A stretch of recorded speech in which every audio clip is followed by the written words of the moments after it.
Back Look Cinema, the podcast. Are you in the grind? Are you about that hustle? Are you dedicated to the craft?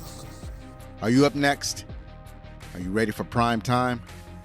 Will you be the greatest there is, the greatest there was, the greatest there ever will be? Are you the GOAT? Do you got next? Are you her? Are you him? Are you him? My name is Zoe. It's spelled Z-O or Z-O for those of you outside of the U.S. Welcome back, friends, to this bonus episode, number 33 of Back Look Cinema, the podcast, where we take a look back at the movies of yesteryear, especially the movies of the latter half of the last millennium, but not this time.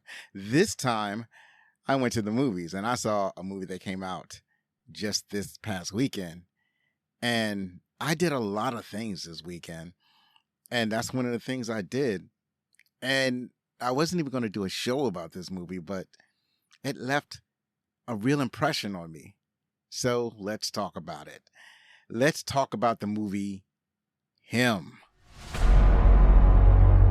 Cameron Cade was a promising young college quarterback who had a promising future in pro football. He missed his opportunity to show his skills to the pro teams at the combine, which would normally mean that he would miss his chance to play for a professional team. In an unusual twist, his agent talked to one of the teams who agreed to give him a second chance. Cade got a chance of a lifetime to train with his football hero, the greatest of all time, the quarterback, Isaiah White. Cade would learn that White had very unusual and unorthodox training techniques.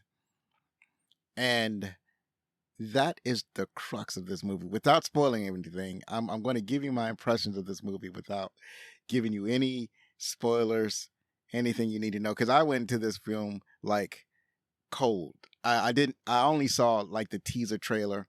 I was really excited about what I saw, and I was also frightened. Like, I don't usually go to horror movies because I get frightened easily. It's like if it's a lot of blood and it's a lot of just basically unnecessary body parts, a lot of gore. I'm not like trying to see that. It's funny, right? Because I can put up with it in action movies. I can put up with it in video games, but for some strange reasons, I can't put up with it in horror movies. And here I am checking out this horror.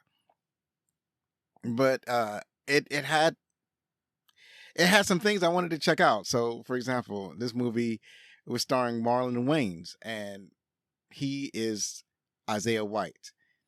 We know that Marlon Wayans has an affinity for horror because of the successful movies, Scary Movie and Scary Movie 2. Even though these are comedies, these are very popular movies, and it actually started a franchise. The franchise kind of fell off after Marlon Wayans and his brother had been pushed out of developing those movies.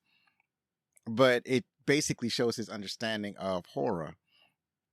So that was, and this is like your first chance to see Marlon Wayans in an actual horror movie, you know, playing it for realsies. So I was kind of excited about that. So I wanted to check it out. This movie also has Tyriq Withers as Cameron Cade, Julia Fox as Elsie White, and Jim Jeffries as Marco. I was surprised that Jim Jeffries was in this film. I didn't know he was going to be there. It was funny because the entire time I'm looking at it, I'm like, I know that guy, but I can't think of what his name is. And this is my first time seeing Jim Jeffries on screen, and he was fantastic in the movie.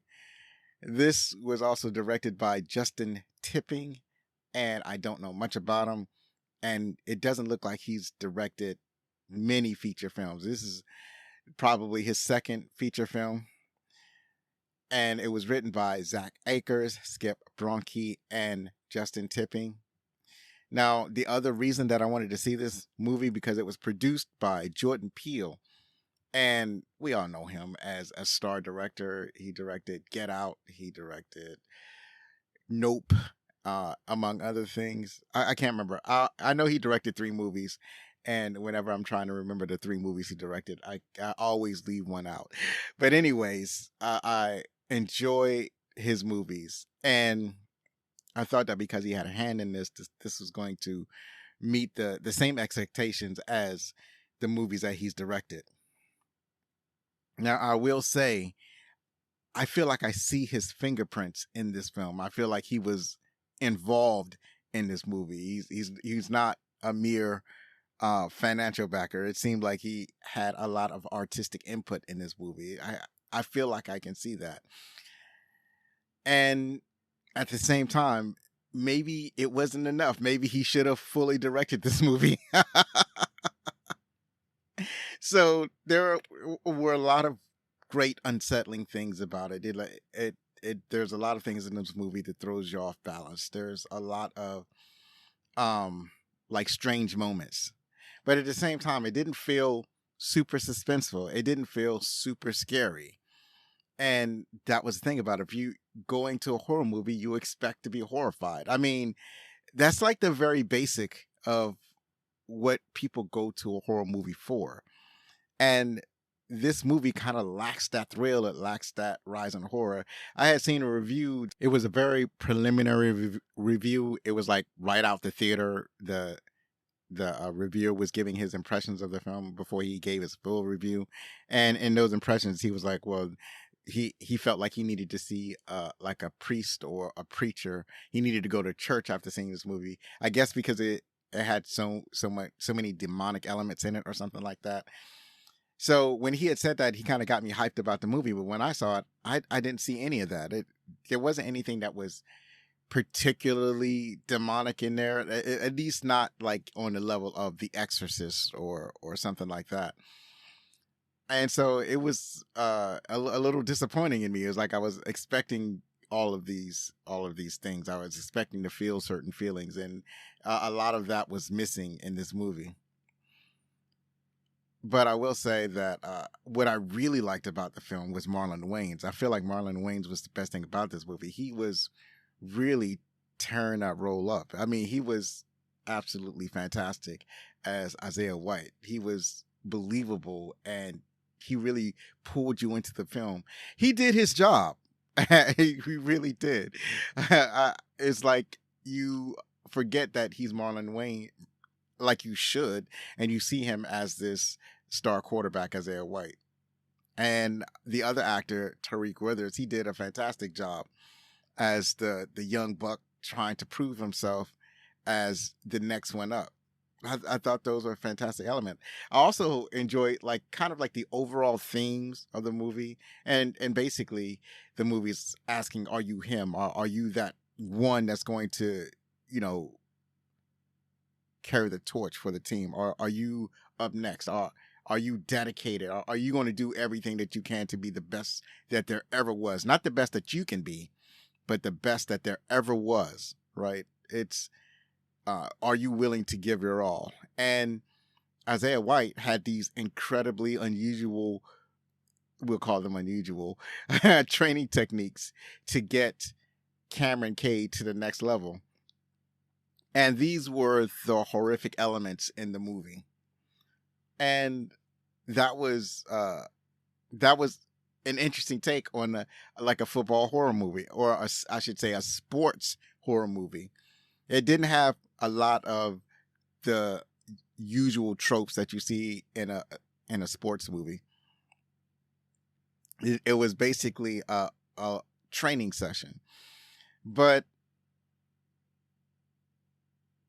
all that being said, like I said, a lot of the actual horror elements were left out. And like I said, the actors did great. Julia Fox was great as Elsie White. Jim Jeffries was fantastic. But the whole story, I think the pacing of the movie was pretty good, but it may have been a little slow at times, but that can happen at horror movies. But I think the overall, the shock value, the punch value of the movie just wasn't there. And that is what left me disappointed. And so that was the impression that I got, was the impressions left by Marlon Wayans in his performance, and the impression of the visuals. This movie had some gorgeous visuals. The cinematography was absolutely stunning. And part of that was like the settings, like the training took place in Isaiah White's compound. He had this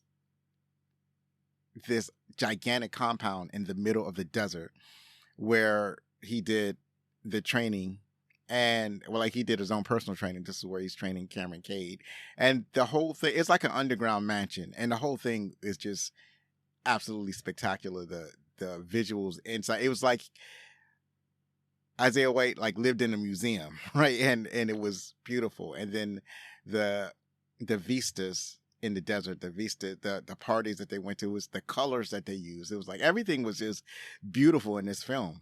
And those are also elements that pull you into the film. But the thing that this film needed was an impactful story. And that's where it was lacking. And that's why it's like I left, when I left the movie, I left like unimpressed overall. Like there were the things that I highlighted just now, like the actors and the visuals, those were great. But the thing that this movie desperately needed and sorely lacked was the thrills, the chills, the horrific elements were not as fantastic as I hoped that they would be. And I wish that I got more out of it. So those are my impressions of him. And finally, if you want to see this movie, you could probably just wait for it to be on streaming. I wouldn't go to the theater to watch this. Thank you for tuning in to this episode. And the next time you hear from me, hopefully I will have a regular episode ready. The next episode is supposed to be Once Bitten, starring Jim Carrey, which is a horror comedy and was much more fun. I've been Zoe Richardson, and if you're going to be anything, be outstanding.